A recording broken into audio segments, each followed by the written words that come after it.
Managerial levels और skills को discuss करेंगे। मैनेजरियल लेवल्स यानी कि किसी भी ऑर्गेनाइजेशन में किस किस लेवल्स पे मैनेजर्स मौजूद होते हैं और उनके आपस में क्या रिपोर्टिंग रिलेशनशिप होता है और मैनेजर्स को कौन कौन से स्किल्स की ज़रूरत होती है अपनी ड्यूटीज़ को फुलफ़िल करने। लेवल्स ऑफ मैनेजमेंट होते क्या हैं? Levels of management refers to a line of separation between various managerial positions in an organisation, यानी कि किसी भी ऑर्गेनाइजेशन में डिफरेंट लेवल्स पे जो लोग काम कर रहे होते हैं as a manager, different employees को मैनेज करने के लिए, उनको एक दूसरे से डिस्टिंग्विश करने के लिए, एक दूसरे से अलहदा करने के लिए जो डिफरेंट मैनेजर्स मौजूद होते हैं उसको लेवल्स ऑफ मैनेजमेंट कहा जाता है। यानी कि एक बड़ी ऑर्गेनाइजेशन की अगर बात की जाए तो जितना कंपनी का साइज़ बड़ा होगा उतने ही ज़्यादा मैनेजर्स उसमें इन्वॉल्व होंगे, क्योंकि एक छोटी कंपनी में एक मैनेजर सबको हैंडल कर सकता है, लेकिन जितने ज़्यादा एम्प्लॉयज़ होंगे उतने ज़्यादा लेवल्स पे मैनेजर्स की ज़रूरत पड़ेगी। यानी कि एक सिंगल मैनेजर वो सारे एम्प्लॉयज़ को सुपरवाइज़ नहीं कर सकता, तो जितने ज़्यादा एम्प्लॉयज़ उतने ज़्यादा लेवल्स ऑफ मैनेजमेंट इन्वॉल्व होंगे और वो सारे एक दूसरे के साथ कोऑर्डिनेशन में होंगे, एक दूसरे के साथ मिलकर काम कर रहे होंगे, एक दूसरे को फीडबैक दे रहे होंगे। हर मैनेजर के अंडर जो है कुछ खास एम्प्लॉयज़ काम कर रहे होंगे, उसे लेवल्स ऑफ मैनेजमेंट कहा जाता है। अगर इनको कैटेगराइज किया जाए तो तीन कैटेगरीज में डिवाइड कर सकते हैं मैनेजरियल लेवल्स को: top level managers, middle level managers और लोअर लेवल, जिसका नया नाम जो है वो फर्स्ट लाइन मैनेजर्स है। तो टॉप लेवल नाम से पता चल रहा है कि वो मैनेजर्स होंगे जिनका काम ये है कि ऑर्गेनाइजेशन के लिए मेनली गोल सेट करना। जो सारे जो मेजर डिसीजंस होंगे ऑर्गेनाइजेशन के वो टॉप लेवल मैनेजर्स लेगी। Responsible for the performance of all departments and have cross departmental responsibility.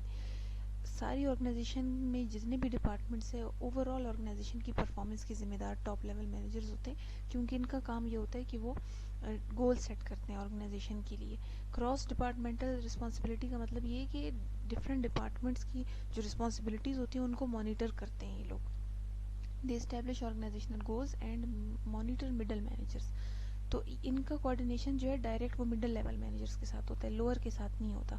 ये जो गोल सेट करते हैं, जो इंस्ट्रक्शंस इशू करते हैं, वो मिडिल मैनेजर्स को पहुंचाई जाती है, फिर मिडिल मैनेजर्स उसको कम्युनिकेट करते हैं नीचे लोअर लेवल के साथ। अगर एक एग्जांपल इसकी देखें तो यूनिवर्सिटी ऑफ बलूचिस्तान की बात करें तो जो टॉप लेवल मैनेजर्स है वो हमारा एडमिनिस्ट्रेशन ब्लॉक है, जहाँ पे वाइस चांसलर हमारे और रजिस्ट्रार और बाकी जो लोग वहाँ पर मौजूद हैं, जो पॉलिसी मेकिंग कर रहे हैं, जो रूल्स सेट कर रहे होते हैं, बैठ के गोल्स डिसाइड कर रहे हैं यूनिवर्सिटी के, तो वो टॉप लेवल मैनेजर्स में आते हैं। उनका कोऑर्डिनेशन डायरेक्ट हमारे स्टाफ के साथ यानी टीचर्स के साथ नहीं है, बल्कि किसके थ्रू है? उनका कोऑर्डिनेशन मिडिल मैनेजर्स के साथ। मिडिल मैनेजर्स कौन होंगे यूनिवर्सिटी के एग्जाम्पल में?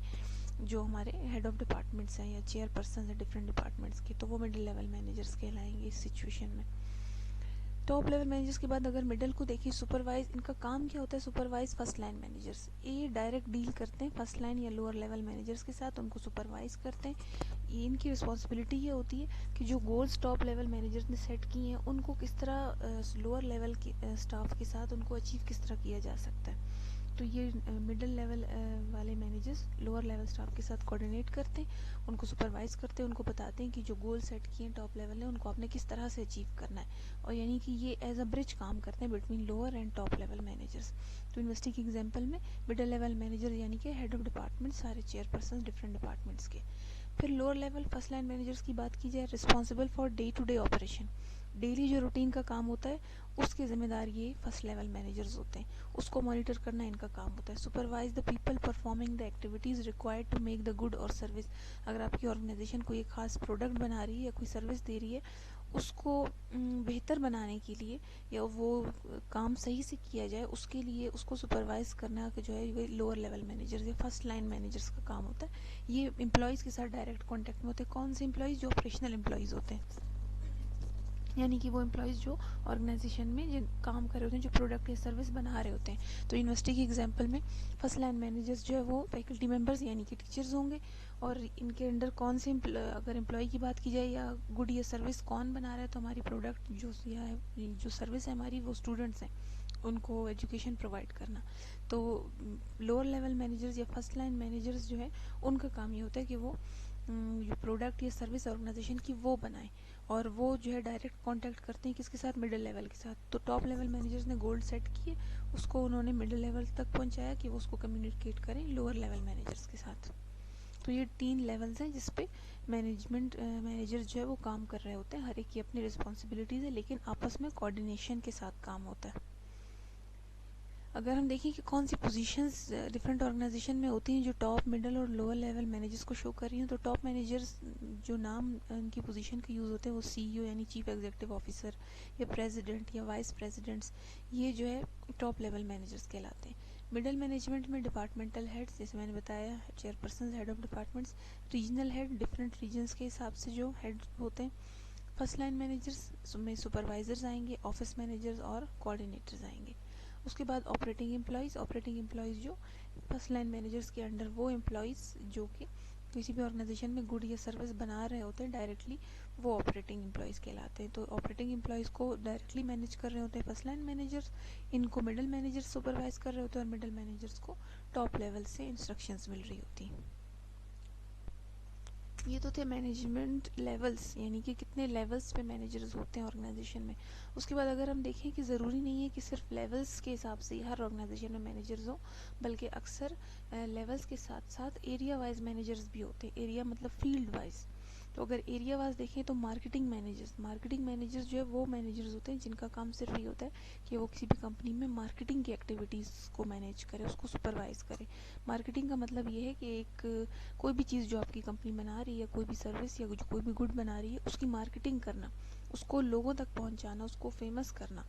तो मार्केटिंग मैनेजर्स का काम किसी चीज़ को बनाना नहीं होता, बल्कि उसको मार्केट करना होता है कि उसको मार्केट में किस तरह लाया जाए और किस तरह उसको लोगों के लिए कॉमन बनाया जाए, फेमस किया जाए किसी प्रोडक्ट को। उसके बाद फाइनेंशियल मैनेजर या फाइनेंस मैनेजर्स, फाइनेंस जैसे नाम से पता चल रहा है ये वो मैनेजर्स होते हैं जिनका काम ये होता है कि वो कंपनी के फाइनेंस को डील करें, फाइनेंस को मैनेज करें, यानी कि पैसे को किस एरिया में, किस फील्ड में, किस प्रोडक्ट या किस सर्विस पे कितना पैसा लगाना है, कहाँ पे नहीं लगाना, ये डिसीजन जो है वो फाइनेंस मैनेजर्स ले रहे होते हैं। ऑपरेशन मैनेजर्स कहते हैं कि जो काम कंपनी आपका बना रही है, जो ऑपरेशन आपकी कंपनी कर रही है, उसको मॉनिटर कर रहे होते हैं, उसको मैनेज कर रहे होते हैं।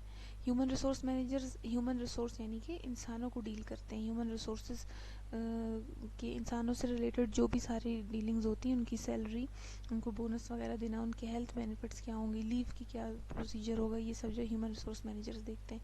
एडमिनिस्ट्रेटिव मैनेजर्स जो एडमिनिस्ट्रेशन है, यानी कि जो एडमिनिस्टर कर रही होती है, जो डायरेक्टली सुपरवाइज कर रही होती है एम्प्लॉयज़ को, उनके एडमिनिस्ट्रेटिव मैटर्स को देख रही होती है। उसके बाद स्पेशलिस्ट मतलब जो किसी एक ख़ास फील्ड या ख़ास एरिया में स्पेशलाइज्ड हो। फॉर एग्जांपल लेबॉर्ट्री की जो डिफरेंट ऑर्गेनाइजेशन में, जैसे कॉलेजेस की बात कर लें, यूनिवर्सिटी में लेबॉर्ट्री होती है, तो लेबॉर्ट्री का जो हेड होता है वो स्पेशलिस्ट मैनेजर है, क्योंकि उसके पास एक डिग्री, एक सर्टिफिकेट है कि वो लेबॉर्ट्री को मैनेज करता है। उसका काम सिर्फ ये है कि वो लेबॉर्ट्री में बैठे और वो लेबॉर्ट्री को जो है वो सुपरवाइज करे। तो वो स्पेशलिस्ट मैनेजर होते हैं जो किसी ख़ास एरिया में एक्सपर्टीज़ उनकी होती है। तो ये डिफरेंट मैनेजर्स हैं जो एरिया वाइज भी हम मैनेजर्स को डिवाइड कर सकते हैं, डिस्टिंग्विश कर सकते हैं। लेकिन ये सारे मैनेजर्स आपस में कोऑर्डिनेशन के साथ काम करते हैं। इसका मतलब ये नहीं है कि मार्केटिंग मैनेजर का काम सिर्फ मार्केटिंग है या फाइनेंस का काम सिर्फ फाइनेंस को हैंडल करना है, तो वो बाकियों की तरफ नहीं देखा कि बाकी क्या कर रहे हैं। नहीं, इनका आपस में कोऑर्डिनेशन, कोऑपरेशन बहुत ज़रूरी है। फॉर एग्जांपल, अब मार्केटिंग मैनेजर जो वो ये चाहते हैं कि अपने प्रोडक्ट की मार्केटिंग के लिए न्यूज़पेपर में ऐड दिया जाए या टीवी में ऐड उसका चलाया जाए, तो उसके लिए पैसों की ज़रूरत होगी। तो वो डायरेक्ट ये डिसीजन नहीं ले सकते, उसके लिए उनको कंसल्ट करना पड़ेगा फाइनेंस मैनेजर से कि क्या हमारी कंपनी के पास इतना फाइनेंस है कि हम ये जो नई कंपेन एडवर्टाइजमेंट चलाना चाह रहे हैं कि हम कर सकें या नहीं। तो इसकी तरह जो है, इसी तरह बाकी डिपार्टमेंट्स के साथ भी, बाकी मैनेजर्स के साथ भी इनको कंसल्ट, एक दूसरे को आपस में कोऑर्डिनेट करके फिर उसके बाद डिसीजन लिए जाते हैं। मैनेजरियल स्किल्स, हमने लेवल्स की बात की कि कितने लेवल्स पे मैनेजर्स काम करते हैं किसी भी ऑर्गेनाइजेशन में। इसी तरह ये जो डिफरेंट मैनेजर डिफरेंट लेवल्स पे काम कर रहे होते हैं, उनको कुछ खास स्किल्स की ज़रूरत होती है अपने काम को परफॉर्म करने के लिए। वो स्किल्स काफ़ी हो सकते हैं, उनको कुछ कैटेगरीज में डिफाइन किया गया: technical, conceptual, time management, decision making, diagnostic और इंटरपर्सनल। वन बाय वन इनको देखते हैं।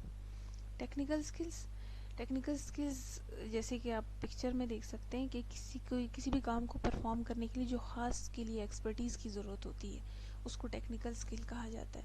ये मीन्स बेसिकली जो है फर्स्ट लाइन मैनेजर्स के लिए बहुत ज़रूरी है, क्योंकि फर्स्ट लाइन मैनेजर्स का काम ये होता है कि वो डायरेक्टली एम्प्लॉयज़ के साथ डील कर रहे होते हैं, तो उनके पास टेक्निकल स्किल्स होना बहुत ज़रूरी है। फॉर एग्जांपल, हमारे अगर यूनिवर्सिटी की एग्जांपल लें तो उसमें टीचर्स जो है वो फर्स्ट लाइन मैनेजर्स की एग्जांपल में आ सकते हैं। तो टीचर्स के लिए टेक्निकल स्किल क्या होना ज़रूरी है, क्योंकि टीचर्स का काम है कि वो टीचिंग करें, पढ़ाएं, तो उसके लिए या तो उन्हें वाइट बोर्ड यूज़ करना होगा या मल्टीमीडिया यूज़ करेंगे। तो टेक्निकल स्किल ये होगा कि उनको मल्टीमीडिया को ऑपरेट करना है, उनको कंप्यूटर का यूज़ आना चाहिए। ये टेक्निकल स्किल होगा जिसके ज़रिए वो नॉलेज प्रोवाइड कर सकेंगे। तो फर्स्ट लाइन मैनेजर्स में टेक्निकल स्किल्स होना बहुत ज़रूरी है। दूसरा, इंटरपर्सनल या फिर ह्यूमन स्किल्स, या इसको कम्युनिकेशन स्किल्स भी कह सकते हैं। Individuals ability to communicate and work together with other members of organisation. एक इंडिविजुअल, एक इंसान की ये काबिलियत कि वो अपनी ऑर्गेनाइजेशन के दूसरे लोगों के साथ किस तरह बातचीत करता है, ये बहुत इंपॉर्टेंट स्किल है। ये टेक्निकल स्किल तो देखें आप सीख सकते हैं कहीं से, कोई आप किसी ऑर्गेनाइजेशन में आपने जो है ना वो एडमिशन ले लिया, आपने कहा कि मुझे कंप्यूटर सीखना है या मुझे इलेक्ट्रिक वायरिंग सीखनी है, तो आप टेक्निकल स्किल सीख सकते हैं। लेकिन जो ह्यूमन स्किल है वो कोई ऑर्गेनाइजेशन नहीं सिखा सकती, वो वक्त के साथ साथ आपको आता है, वो प्रैक्टिस करने से आपको आता है कि किस तरह इफ़ेक्टिवली लोगों के साथ बातचीत करनी चाहिए, बातचीत जो है वो अच्छे अंदाज में कैसे करनी चाहिए। तो टीम में जो है अक्सर ऑर्गेनाइजेशन में लोगों को टीम या ग्रुप्स में कोई काम असाइन किया जाता है, तो एक ग्रुप में रहकर अच्छे तरीके से काम करना ये भी एक बहुत बड़ा स्किल है, और ये कम्युनिकेशन स्किल में आता है कि लोगों के साथ किस तरह से आप अच्छे से काम कर सकते हैं। एक मैनेजर के लिए बहुत ज़रूरी है कि वो अपने सबऑर्डिनेट्स के से अच्छा काम ले सके, अच्छी से अच्छा परफॉर्मेंस उनसे करवा सके। तो ये तभी हो सकेगा जब उसकी कम्युनिकेशन स्किल्स अच्छे होंगे, वो अच्छी तरह कम्युनिकेट कर सकेगा सबऑर्डिनेट्स के साथ। उसके बाद डायग्नोस्टिक स्किल्स, डायग्नोज करना, किसी भी प्रॉब्लम को आइडेंटिफाई करना। द एबिलिटी टू एनालाइज और लॉजिकली डायग्नोज, यानी कि detect problems of a business. Business में प्रॉब्लम्स आते रहते हैं डेली बेसिस पे। सबसे पहले मैनेजर के पास ये इसके लिए ये एबिलिटी होनी चाहिए कि वो उस प्रॉब्लम को डायग्नोज करे कि कहीं पे कोई प्रॉब्लम आ रही है। अक्सर मैनेजर्स को यही पता नहीं चल रहा होता कि क्या वाकई में कोई प्रॉब्लम है भी या नहीं। तो डायग्नोस्टिक स्किल्स होनी चाहिए मैनेजर में, जो ये डायग्नोज कर सके कि ऑर्गेनाइजेशन में कहाँ पे प्रॉब्लम आ रही है। और डिटरमाइन मोस्ट अप्रोप्रिएट सोल्यूशन, दूसरा फिर प्रॉब्लम आइडेंटिफाई करने के बाद उसका सही सोल्यूशन आइडेंटिफाई करना। Skills are used to investigate the problem, decide the solution and implementing the solution. ना सिर्फ सोल्यूशन फाइंड आउट करना बल्कि उसको इम्प्लीमेंट भी करना। अगेन ये भी ऐसा स्किल नहीं है कि जिसको कहीं से सीखा जा सके, बल्कि इसको तजुर्बा यानी एक्सपीरियंस के साथ ही सीखा जा सकता है। तो ऑर्गेनाइजेशन अपनी मेंटल एबिलिटी के मुताबिक और एक्सपीरियंस के मुताबिक ही ये एबिलिटी उसमें आती है कि वो किस तरह से प्रॉब्लम को डायग्नोज करता है और उसका सोल्यूशन क्या हो सकता है। ये सीखा नहीं जा सकता कि किस सिचुएशन में क्या प्रॉब्लम क्या सोल्यूशन किस प्रॉब्लम के लिए होना चाहिए, ये कोई नहीं बता सकता। ये आपको अपने माइंड से ही मैनेजर को करना पड़ता है, और वक्त के साथ साथ ये आएगा, गलतियाँ होती हैं और उसके बाद ही मैनेजर जो है उनके डायग्नोस्टिक स्किल्स गलतियाँ कर करके ही इम्प्रूव हो जाते हैं कि किस प्रॉब्लम के लिए क्या बेस्ट सोल्यूशन रहेगा। डिसीजन मेकिंग स्किल एक और बहुत इंपॉर्टेंट स्किल। एक मैनेजर को अपनी डेली लाइफ में बहुत से डिसीजंस लेने होते हैं। वो डिसीजंस क्या हो सकते हैं, फॉर एग्जांपल किस किस्म के एम्प्लॉयज़ को हायर करना है ऑर्गेनाइजेशन में, किसको जॉब पे रखना है, किसको नहीं, कौन सा इंसान बेस्ट रहेगा एक खास जॉब को परफॉर्म करने के लिए। डिफरेंट सप्लायर्स होते हैं जो हमें रॉ मटेरियल प्रोवाइड करते हैं। फॉर एग्जांपल हम अगर फर्नीचर का बिज़नेस कर रहे हैं तो जो वुड होगी हमारे बिज़नेस के लिए वो रॉ मटेरियल कहलाएगी। तो ये कोई कंपनी, कोई सप्लायर होगा जो रॉ मटेरियल हमें वुड प्रोवाइड कर रहा होगा। तो बहुत सी कंपनीज होंगी, कौन सी कंपनी हमारे लिए बेस्ट रहेगी एज अ सप्लायर, जो कम कॉस्ट पर हमें अच्छी क्वालिटी की वुड प्रोवाइड कर सके। तो ये डिसाइड करना भी मैनेजर का काम है। और कौन सी स्ट्रेटजीज अपनाई जाएं कि अपने बिजनेस के गोल्स को अचीव किया जा सके। तो एक अच्छा डिसीजन लेना एक मैनेजर के लिए बहुत ज़रूरी है। किस चीज़ के ऊपर बेस करता है कोई भी डिसीजन, जो भी इंफॉर्मेशन मैनेजर के पास अवेलेबल है उस पर बेस करता है। तो इन्फॉर्मेशन को देखते हुए एक सही डिसीजन लेना, ये भी आपको प्रैक्टिस के साथ ही आता है। Each decision has its own challenges and everyone has different ways of approaching the problems. तो ये भी कोई नहीं बता सकता कि किस सिचुएशन में क्या डिसीजन आपको लेना चाहिए। हर सिचुएशन के हिसाब से एक अपना डिसीजन होगा जो बेस्ट होगा। तो आपको जो है बहुत सोचना होगा कि किस प्रॉब्लम के लिए कौन सा डिसीजन बेस्ट रहेगा। टाइम मैनेजमेंट स्किल्स एक मैनेजर के लिए बहुत ज़्यादा इम्पॉर्टेंट है कि वो अपने टाइम को मैनेज करे। एक ही वक्त में एक मैनेजर डिफरेंट टास्क में इन्वॉल्व होता है, बहुत से काम, बहुत से रोल्स प्ले कर रहा होता है। आगे इसके बाद हम रोल्स पढ़ेंगे। तो एक मैनेजर एक वक्त में बहुत से रोल प्ले कर रहा होता है, तो उसको टाइम को कैसे मैनेज करना है कि वो सारे रोल्स जो है वो सही से पूरे कर सके। इफेक्टिव टाइम मैनेजमेंट, एक अच्छा मैनेजर अपने टाइम को इफेक्टिवली मैनेज करता है, उससे फ़ायदा क्या होता है, गोल सेटिंग में आसानी होती है। दूसरा, अपने गोल्स को प्रायोरिटाइज, यानी कि कौन सा गोल पहले अचीव करना है, कौन सा बाद में, कौन सा ज़्यादा इंपॉर्टेंट है, कौन सा नहीं, किसको डिले किया जा सकता है, किसको नहीं। और टाइम पे टास्क को कंप्लीट करना ये बहुत ज़रूरी है। सिर्फ गोल्स को अचीव करना बड़ी बात नहीं है, बल्कि टाइम पे उसको टाइमली अचीव करना वो मेन चीज़ है। Deciding how much time to allocate to specific task, ये नहीं कि आप एक ही काम के ऊपर सारा वक्त लगा दें और बाकी काम इग्नोर हो जाए। फॉर एग्जांपल, एक स्टूडेंट का गोल ये कि उसने जो सेमेस्टर को क्लियर करना है, तो उसके लिए उसको हर सब्जेक्ट को इक्वल टाइम देना होगा। ये नहीं कि एक ही सब्जेक्ट को सारा टाइम दे और बाकी सारे सब्जेक्ट इग्नोर हो जाए। तो टाइम मैनेजमेंट ये कि आप हर अपनी सारी जिम्मेदारियों को इक्वली जो है उसको रिस्पॉन्ड करें। Adjusting plans as they change, plans हमने पढ़ा था लास्ट लेक्चर में कि प्लान जब शुरू में बनाए जाते हैं बिल्कुल, लेकिन उसका मतलब ये नहीं कि वो शुरू के ही फुल एंड फाइनल होंगे। कंट्रोलिंग का प्रोसेस इसीलिए है कि हम मॉनिटर करते हैं उन प्लान्स को, कहीं उनमें कोई फ्लॉज तो नहीं है। अगर फ्लॉज है हम प्लान को चेंज कर सकते हैं। इन चेंज किए हुए प्लान के साथ अपने माइंड को चेंज करना, मैनेजर ने अपनी स्ट्रेटजीज़ को चेंज करना, ये भी एक बहुत इंपॉर्टेंट चीज़ है। और गोल्स को देखना, दोबारा से रिव्यू करना और रिजल्ट्स को ऑब्जर्व करना कि जो रिजल्ट्स आ रहे हैं क्या वो ठीक हैं या नहीं, ये मैनेजर के लिए बहुत ज़रूरी है। Last, conceptual skills. Conceptual skills, ability of an individual to analyze difficult situations and to wisely process and interpret available information। एक मैनेजर के लिए एक बहुत ही इम्पोर्टेंट चीज़ ये है कि वो डिफरेंट सिचुएशंस को एनालाइज करे। अगर कोई मुश्किल पेश आ गई है अचानक से, तो उसको एनालाइज करे और देखे कि ये जो डिफ़िकल्टी आई है इसकी वजह क्या है और इसका सोल्यूशन क्या हो सकता है, इससे निकला कैसे जा सकता है। Someone who has these skills might come up with an idea for a new product or a new process। अक्सर ये होता है कि एग्ज़ाम में टीचर स्टूडेंट से कहता है कि आपका जो पेपर है वो कॉन्सेप्चुअल है, क्वेश्चंस जो है वो कॉन्सेप्चुअल होंगे। कॉन्सेप्चुअल का मतलब ये है कि कॉन्सेप्ट आपका टेस्ट किया जा रहा होगा, उसमें ये देखा होगा कि आपको कितनी नॉलेज है टॉपिक के बारे में, ये नहीं कि आपने कितना याद किया हुआ है। तो उस तरह उसमें ये फिर होता है कि एक ओपन एंडेड क्वेश्चन स्टूडेंट को दे दिया जाता है, यानी कि एक जनरल सा क्वेश्चन बना के दिया जाता है, फिर उसमें स्टूडेंट अपने माइंड के मुताबिक उसको सॉल्व करता है। डिफरेंट स्टूडेंट्स, हर किसी का माइंड क्योंकि अलग है, हर किसी के कॉन्सेप्चुअल स्किल्स अलग हैं, तो हर कोई उसको अपने हिसाब से अप्रोच करेगा, उसका आंसर अपने हिसाब से देगा। उसमें फिर कोई भी गलत नहीं हो सकता, किसी को गलत नहीं कहा जा सकता, लेकिन ये कि जो उस डिफ़िकल्ट सिचुएशन का सबसे अच्छा सोल्यूशन निकालेगा, जो सबसे अच्छा आंसर लिखेगा, उसके कॉन्सेप्चुअल स्किल्स सबसे अच्छे होंगे। तो ये चीज़ जो है, ये हर एक के पास एक अपना माइंड है, अपने आइडियाज़ होते हैं, उसको किस तरह से आप यूज़ करते हो, ये कॉन्सेप्चुअल स्किल्स है। Can examine a complex issue and formulate a specific affective course of action. तो मैनेजर की एबिलिटी कि वो एक मुश्किल सिचुएशन को एग्जामिन करे और उसके लिए जो बेस्ट जो हो सकता है पॉसिबल आउटकम, वो उसके लिए सजेस्ट करें। Examine how ideas are interrelated, effectively observe individual elements in relationship to whole. तो हर एक स्टेप को मॉनिटर करना और उनका आपस में लिंक बनाना एक ख़ास पर्पस को अचीव करने के लिए, ये कॉन्सेप्चुअल स्किल है। अब हमने देखना है कि ये जो हमने मैनेजरियल लेवल्स और स्किल्स पढ़े, हमने देखना है कि कौन से लेवल ऑफ मैनेजमेंट पे कौन से स्किल्स ज़्यादा चाहिए और कौन से कम।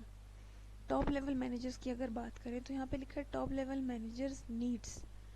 ये जो येलो पोर्शन है ये टेक्निकल स्किल्स को शो कर रहा है, ये पिंक ह्यूमन स्किल को शो कर रहा है, और लास्ट वाला ग्रीन कॉन्सेप्चुअल को।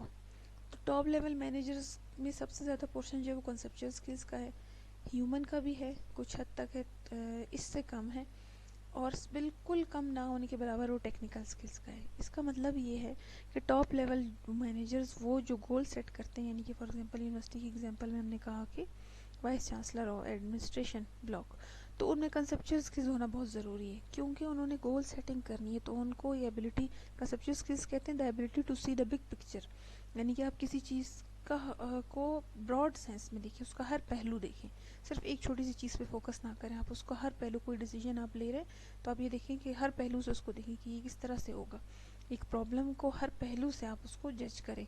तो ये कॉन्सेप्चुअल स्किल्स जो हैं ये टॉप लेवल मैनेजर्स में बहुत ज़रूरी होने चाहिए, क्योंकि उन्होंने जो डिसीजन लेने होते हैं उसकी बेस पे पूरी ऑर्गेनाइजेशन चल रही होती है, उनसे कोई गलती हुई तो सारी ऑर्गेनाइजेशन सफ़र करेगी।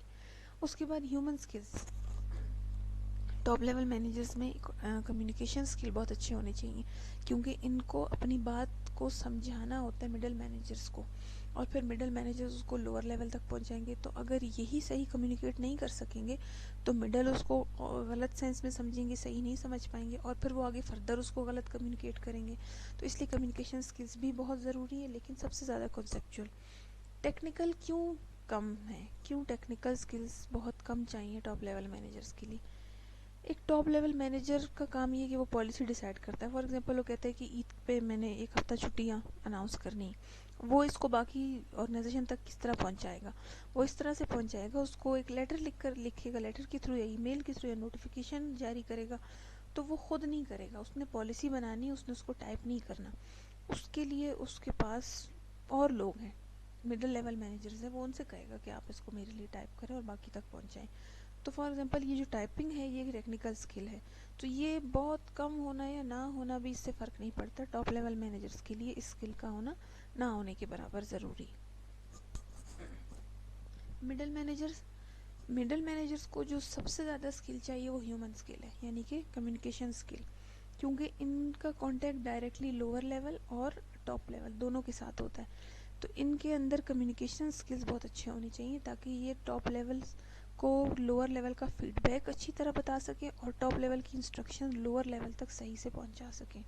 कॉन्सेप्चुअल और टेक्निकल स्किल्स दोनों इनमें बराबर बराबर कुछ हद तक होने ज़रूरी हैं, लेकिन सबसे ज़्यादा ह्यूमन स्किल्स ज़रूरी हैं। फिर सुपरवाइजरी या ऑपरेशनल मैनेजमेंट यानी कि फर्स्ट लाइन मैनेजर्स, इनको सबसे ज़्यादा टेक्निकल स्किल्स इनमें होना चाहिए, क्योंकि जैसे टीचर्स की मैंने एग्जांपल आपको दी कि टीचर्स के पास टेक्निकल स्किल क्या होना चाहिए कि उसको कंप्यूटर यूज़ करना आना चाहिए। तो एक टीचर को जो है या लोअर लेवल मैनेजर्स के पास टेक्निकल स्किल्स, जिस खास काम के लिए उनको रखा गया है उस फील्ड की एक्सपर्टीज़ उनके पास होना बहुत ज़रूरी है, तभी वो सही बेस्ट परफॉर्मेंस दे सकते हैं। उससे कम की अगर बात की जाए तो कम्युनिकेशन स्किल्स उनमें अच्छे होने चाहिए, क्योंकि उन्होंने फिर ऑपरेशनल एम्प्लॉयज़ को सुपरवाइज करना होता है, यानी कि टीचर्स ने स्टूडेंट्स को, तो उनके पास इतनी कम्युनिकेशन होनी चाहिए कि वो स्टूडेंट्स को अपनी बात समझा सके। और सबसे कम उनके पास कंसेप्चुअल स्किल्स है, क्योंकि उनको हार्डली कोई प्रॉब्लम ऐसी फेस करनी पड़ती है जो अपने ओन पे उनको डिसीजन लेना हो, अदरवाइज उनकी प्रॉब्लम्स के लिए डिसीजन लेने के लिए टॉप अथॉरिटीज़ मौजूद हैं। तो यहाँ पे लिखा है as a manager moves from supervisory to top level, नीचे से टॉप लेवल की तरफ जैसे आप जाते हैं तो कंसेप्चुअल स्किल्स ज़्यादा इंपॉर्टेंट है टेक्निकल के मुकाबले में, लेकिन ह्यूमन स्किल्स इक्वली इंपॉर्टेंट है सारे लेवल्स ऑफ मैनेजमेंट में। ये जो स्किल्स हमने पढ़े, इसके अलावा भी आप सोच रहे होंगे कि कुछ स्किल्स और भी ज़रूरी हैं, सिर्फ यही स्किल्स तो मैनेजर में होना ज़रूरी नहीं है। तो बिल्कुल ऐसा हो सकता है, ये तो सिर्फ कुछ स्किल्स डिस्कस किए, और भी काफ़ी स्किल्स हो सकते हैं जो इसके अलावा होना ज़रूरी है। फॉर एग्जांपल अगर हम कहें कि कंप्यूटर स्किल्स, आजकल क्योंकि कंप्यूटर का वक्त है, तो हम कह सकते हैं कि कंप्यूटर स्किल्स होना बहुत ज़रूरी है किसी भी मैनेजर में, कि हर लेवल ऑफ मैनेजमेंट में थोड़ा बहुत कंप्यूटर ऑपरेट करना ज़रूर आना चाहिए। इसी तरह और बहुत से स्किल्स हो